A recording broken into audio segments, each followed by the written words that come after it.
की ज्यांना शॅम्पू वापरण्यात जास्त इंटरेस्ट नाही आहे, की ज्यांना जास्ती ऑर्गॅनिक वस्तू वापरायला आवडतं किंवा ज्यांना जास्ती हर्बल गोष्टी वापरायला आवडतात त्यांच्यासाठी हा खूप सुंदर उपाय आहे। आता जर स्किन ड्राय झालेलं आहे तर त्याला मॉइश्चराइज करणं किंवा हायड्रेट करणं ही एक सर्वप्रथम इम्पॉर्टंट गोष्ट आहे।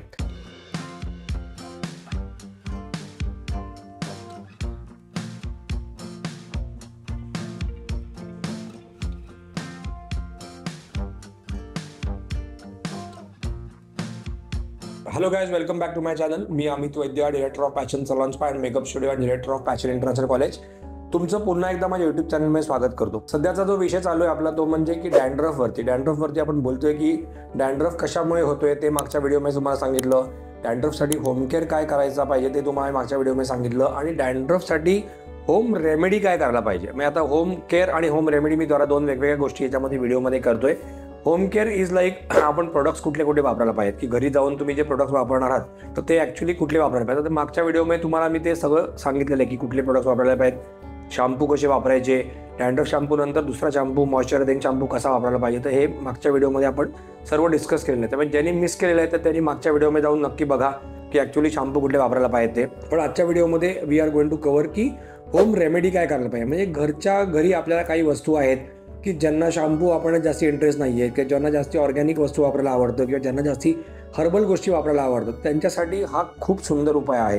की जर डॅन्ड्रफ झालेला आहे बऱ्यापैकी तर म्हणजे त्याचा अर्थ असा होतो की तुमचं स्किन खूप ड्राय झालेलं आहे। आता जर स्किन ड्राय झालेलं आहे तर त्याला मॉइश्चराइज करणं किंवा हायड्रेट करणं ही एक सर्वप्रथम इम्पॉर्टंट गोष्ट आहे।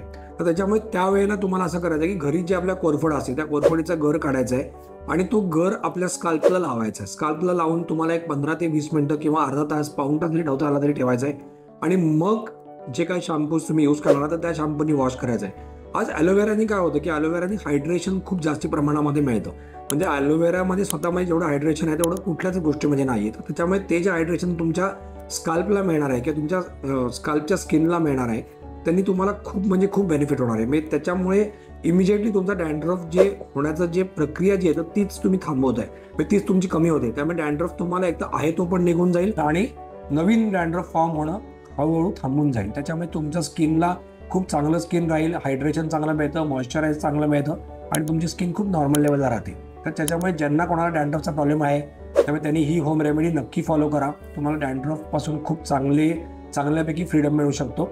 आणि बाकीच्या माझ्या व्हिडिओजना पण फॉलो करा। पुढच्या व्हिडिओमध्ये मी तुम्हाला सांगणार आहे की डॅन्ड्रफसाठी सलॉन ट्रीटमेंट काय आहे। तर बेसिकली डॅन्ड्रफसाठी म्हणजे तुम्हाला तर ह्या तर ट्रीटमेंट तुम्ही करत आहात, पण जर तुम्हाला फास्ट रेमेडी हवी आहे तर तुम्ही इन सलॉन जाऊन तुम्ही कुठल्या ट्रीटमेंट नक्की करायला पाहिजेत।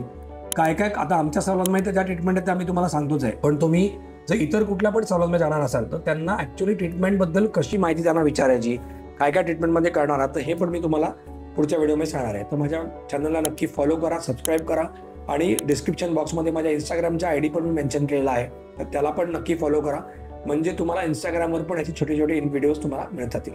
Thank you very much.